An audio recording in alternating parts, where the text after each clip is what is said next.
নমস্কার বন্ধুরা, আয়ুষী লাইফস্টাইল চ্যানেলে সবাইকে স্বাগত জানাই। তো সকাল সকাল উঠে আমি তো উঠান বাড়িটা ঝাড় দিতে পারিনি, বাড়ির আয়নাটা ঝাড় দিতে পারিনি। তো আমার শাশুড়িমা ঝাড় দিয়ে নিয়েছে, আমি পিছনটা পরিষ্কার ঝকঝকে করে ঝাড় দিয়ে নিচ্ছি।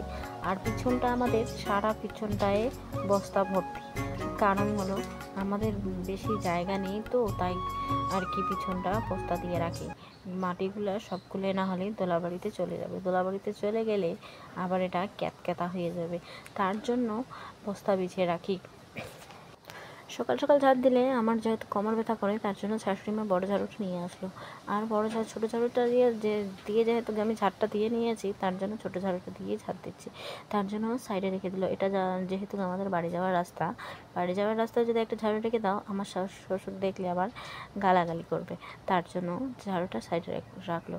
আর আমি বলি কলের পাটটা বড় ঝাড়ু দিয়ে ঝাড় দিই, আর কয়েকটা খাঁটি শুধু আছে ঝাড়ুতে, ওগুলো খাঁটি দিয়ে আবার হয় না।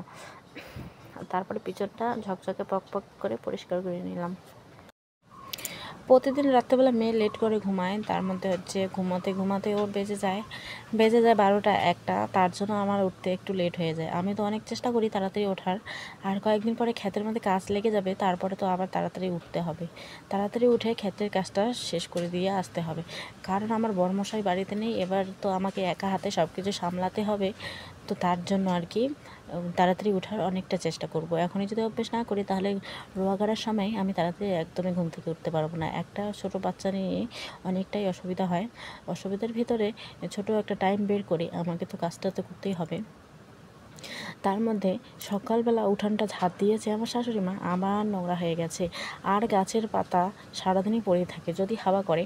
আর আমি ঝাড় দিচ্ছিলাম, আবার রিটার্ন চলে আসতেছিলো পাতাগুলো, তার জন্য এদিকে ঝাড় দিয়ে রেখে দেবো।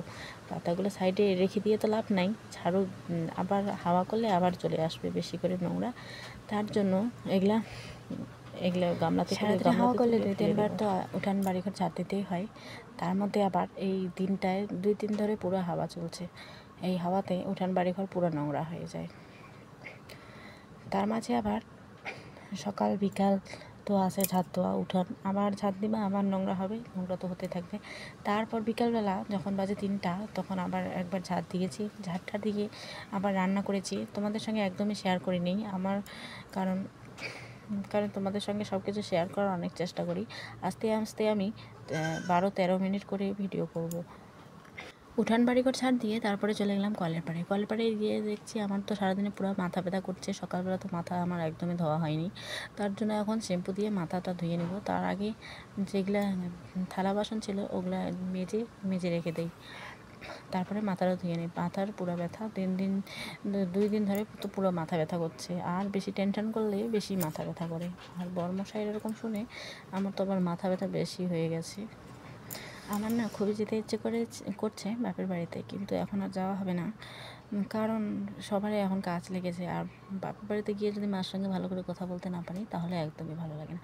আর ফোনে তো কথা হয়ই বারবার, কথা হবে সন্ধ্যাবেলা, তারপর হচ্ছে সকালবেলা, আর দুপুর 1টার দিকে। মাথাটা ভালো করে ঘষে নেই, মাথাটা একদমই বেশি নোংরা হয়ে গেছে। আর সারাদিন তো আমি তেমন একটা কাজ করি না, যেগুলো বাড়ির সংসারের কাজ সেগুলাই করি। আর 2টা গরু তো আমার শ্বশুর শাশুড়ি মা খেতে কাজ করছে, তার জন্য আমি গরু সামলাচ্ছি, ছাগল সামলাচ্ছি, এগুলো এমন কাজ।